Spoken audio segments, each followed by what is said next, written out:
Et bien le bonjour YouTube, je suis très heureux de vous retrouver dans cette nouvelle vidéo. Donc aujourd'hui, au moment où je tourne cette vidéo, on est le 19 septembre, parenthèse, vous la verrez sûrement le 20, mais le 19 septembre, c'était donc la journée de la conférence Huawei, oui, ils disent Huawei, hein, ne rigolez pas, où ils étaient censés nous annoncer si on aurait en France le Mate 30 et le Mate 30 Pro, et surtout, si ils auraient les services Google. Alors, je fais une petite parenthèse pour refaire un petit peu le point sur tout ça pour ceux qui ne sont pas au courant. Il y a une guerre commerciale et technologique entre la Chine et les États-Unis déjà depuis plusieurs années. Et depuis quelques temps, plus particulièrement entre le gouvernement Trump et la société chinoise Huawei. Tout simplement, le gouvernement Trump accuse la société Huawei de faire de l'espionnage industriel et autres au travers de leurs équipements, de leurs antennes et tout ce qui s'ensuit. Petit résumé rapide. Et tout ça pour le compte de Pékin. Ce qui fait qu'il y a quelques temps de ça, le gouvernement américain a interdit toute société américaine à travailler avec le géant de la téléphonie, Huawei. Donc par conséquent, plus de service Google, donc plus de Play Store. Live le Play Store, je vous laisse imaginer, plus d'applications, vous avez plus votre petit Facebook, votre petit Messenger et toutes ces applications qui sont bien sûr des entreprises américaines. Ce qui, comme vous l'aurez deviné, complique passablement la chose pour le fabricant de téléphonie chinoise. Mais revenons à nos moutons, ce qui nous intéresse c'est le Mate 30 et le Mate 30 Pro.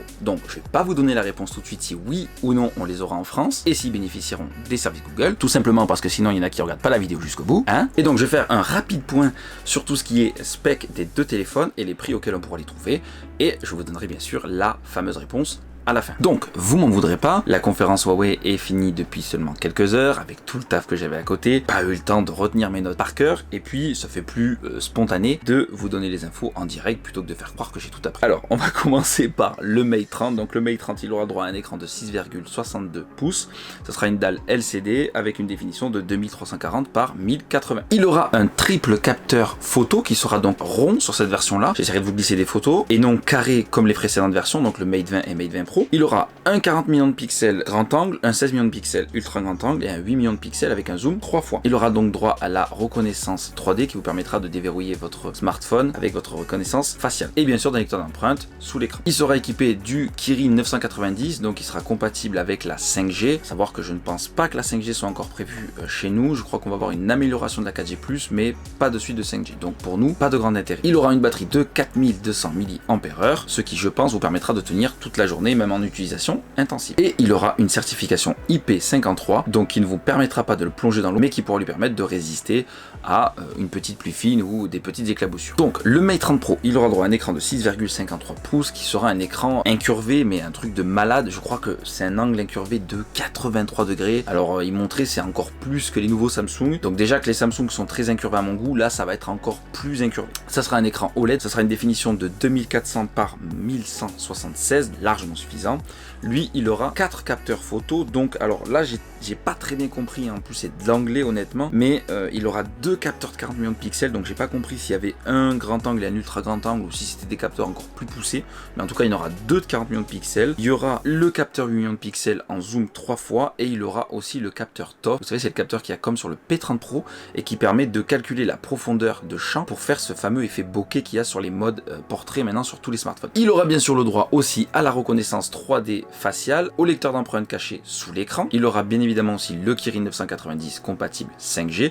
Lui, il aura une batterie de 4500 mAh, donc batterie légèrement supérieure à celle du Mate 30. Étant donné que les écrans LCD sont un petit peu moins gourmands que les écrans OLED, je pense que la batterie est un peu plus grosse pour compenser, à mon sens. Et il aura donc une intuitive Side Touch Interaction, hein, je suis très bidon en anglais, mais en gros, pour résumer, pour ceux qui connaissent les MacBook Pro avec la Touch Bar tactile, en gros, c'est le même principe, si j'ai bien vu, parce que sur la vidéo, pas forcément très bien, mais c'est une espèce de touch bar et ça lui permettait de monter et de descendre le son, mais par friction tactile et pas un vrai bouton physique. Et donc lui, par contre, il aura une certification IP68, donc lui pourra aller entièrement dans l'eau. Donc là, maintenant, on va parler des tarifs. Donc le Mate 30, lui, existera en une seule version et le Mate 30 Pro sortira en 3 versions. Donc le Mate 30 sera disponible en 8 Go de RAM et 128 Go de stockage pour la modique somme de 799 €, mesdames et messieurs. Non, je rigole. Hein. Et le Mate 30 Pro sera disponible en 8 Go avec 256 Go de stockage à 1099 €.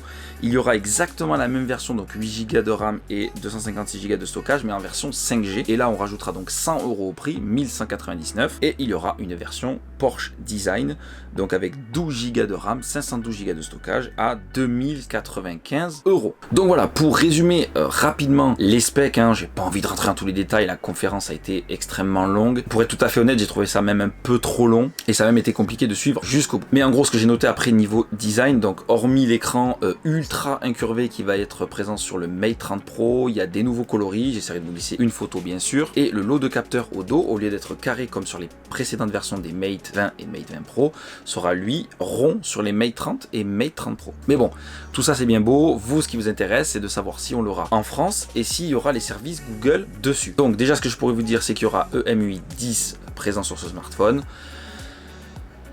Et non, il n'y aura pas de service Google ni de sortie en France. Voilà, c'est pas prévu pour le moment et si j'ai bien compris, il ne sera même pas dispo sur le marché européen. Donc malheureusement, tout ce qui s'est passé entre Huawei et les États-Unis les a poussés un petit peu à se retirer du marché français et européen, ce qui est vraiment dommage, surtout pour eux, étant donné qu'en France, Huawei est une marque qui marche très bien. Donc moi j'avais pu tester le P30 Pro, j'en avais été assez satisfait. J'aurais pu reprocher qu'il y a eu une très grosse médiatisation autour de ce smartphone et que malheureusement tout n'était pas au rendez-vous, mais sinon c'est un très bon smartphone, il a vraiment séduit les Français et je sais que Huawei marche très bien en France.